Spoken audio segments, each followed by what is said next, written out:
Ir-rota daret dawra kważi sħiħa huwa l-ewwel romanz tal-awtriċi Nadja Mifsud, romanz li fost l-oħrajn jesplora relazzjoni bejn l-omm u l-bint.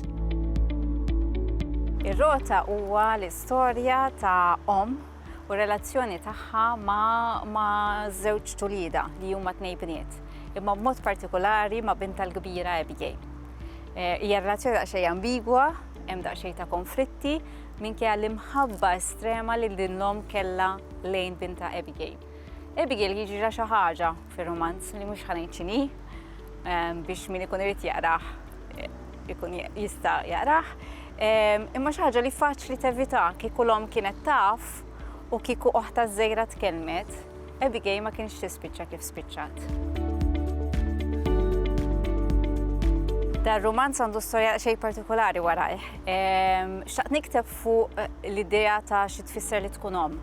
Allura kont qed nikdbu meta kelli t-tfal tiegħi li wkoll insertaw ġiex bniet kienu żgħar, però bl-ebda mod mhu romanz awtobiografiku. Però ktibtu wkoll f'kuntest partikolari li kienet kompetizzjoni dak iż-żmien kien jorganizza il-pubblikatur Merlin Publishers li kien jismu Abbozz. L-ewwel abbozz tal-romanz inkiteb f'inqas minn xahar. Oqbad u tfajtu u inserta li l-manuskritt rebaħ. L-editjar dejjem huwa importanti, kważi importanti daqs il-kitba nnifisha. F'dal-każ kien iktar u iktar importanti għax kif qed qabel l-ewwel abbozz inkiteb f'qasir żmien. Allura kien hemm ħafna affarijiet wara li kellhom bżonn jitbidlu. Iktar ma tirfina u ġvera, dan bħal meta jkollok tivvinta riċetta ġdida fil-kċina u tibqa' tipprova ingredjenti differenti sakemm issib it-toma li l-iktar tkun togħġbok. L-istess fil-kidba. Ir-roda taħkib li idejja hekk kif nara fil-kidba tiegħek fuq dar l-envelope. Fuq ġewwa 5 kelmiet kollox. Jien okej, tiġux tfittxuni, Abigail. Narem, hej.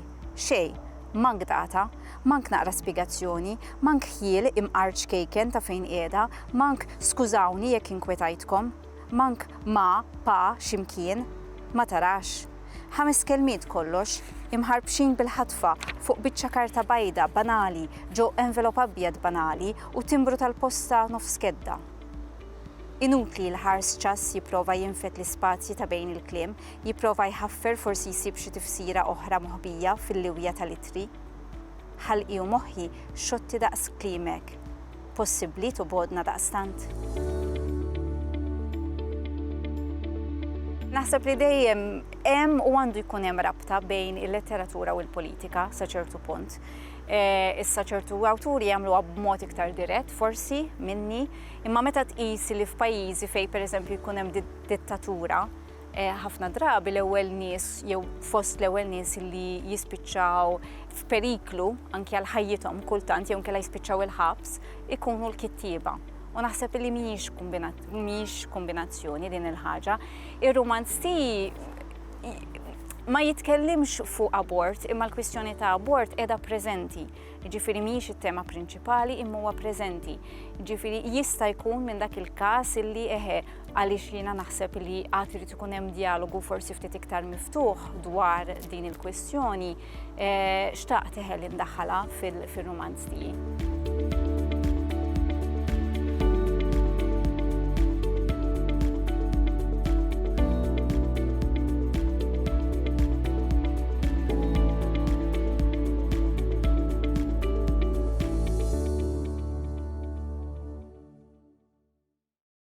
Il-Sinna jixtieq jirringrazzja lill-Aġenzija Nazzjonali tal-Litterizmu, lill-Ministeru għall-Edukazzjoni u x-Xogħol, lill-Kunsill Nazzjonali tal-Ilsien Malti u lid-Dipartiment tal-Malti fil-Fakultà tal-Arti l-Università.